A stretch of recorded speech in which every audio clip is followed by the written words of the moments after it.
Did the whole explosion of Hulkamania, it's sort of within months of you coming back, did that surprise you at all? In one night, Hulkamania was born and it exploded.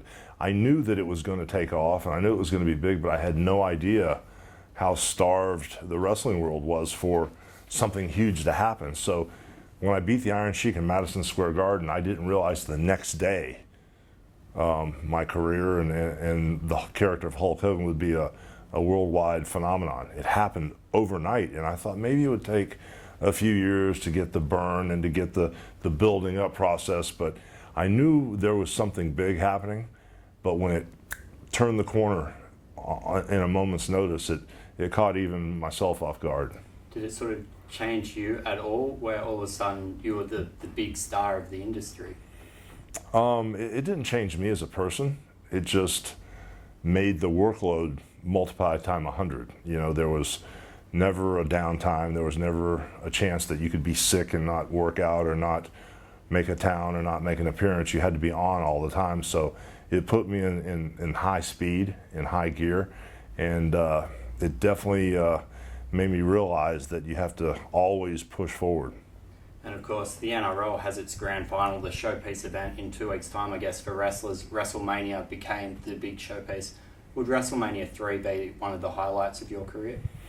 Wrestle 3 was a turning point. It was a huge momentum shifting move because Hulkamania had a huge fan base and it was a phenomenon and it was huge. But when Andre the Giant passed the torch and I body slammed the 700-pound giant in front of 94,000 people, it took us to a level. It raised the bar to a level that we would function at for the rest of my career.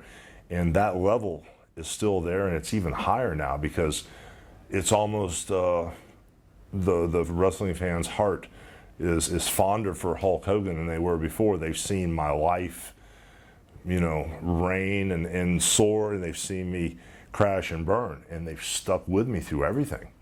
And everything from business to personal I've gone through all kind of changes, and now that I'm back, and this is the second half of the game, and the fans have stuck with me, it's just so intense now.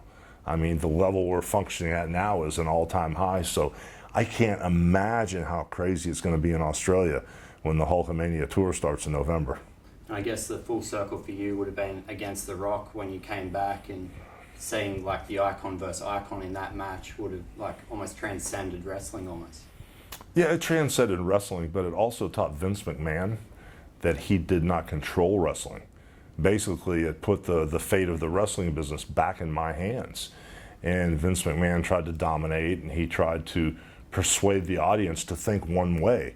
And he tried to basically spoon feed the audience into loving and hating characters and make the audience think with a certain mindset.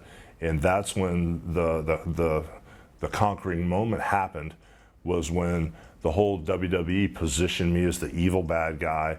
I hit The Rock in the head with a hammer. I put him in an ambulance. I ran over him with a semi. They did everything they could to make the fans hate me. And, you know, I was working and I was part of the storyline, but that was the defining moment in the wrestling business of who controlled the people, who had the most power in the wrestling business. And during those Wrestlemania 18 moments, the Hulkamaniacs and the fans gave the power of the wrestling business to me.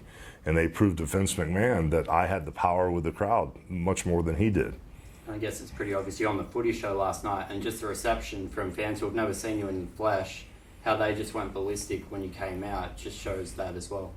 Yeah, it's just really, really exciting that, you know, when you're real and you're intangible. I mean, when you are tangible, and you know the audience knows that that you're up on the up and up, and you're for real. They feel a rapport and a relation with you. And even though I've never been to Australia, the Australian fans, they welcome me with open arms. If I probably needed a place to stay or something to eat, they'd probably shelter me and feed me. You know, they're so loyal.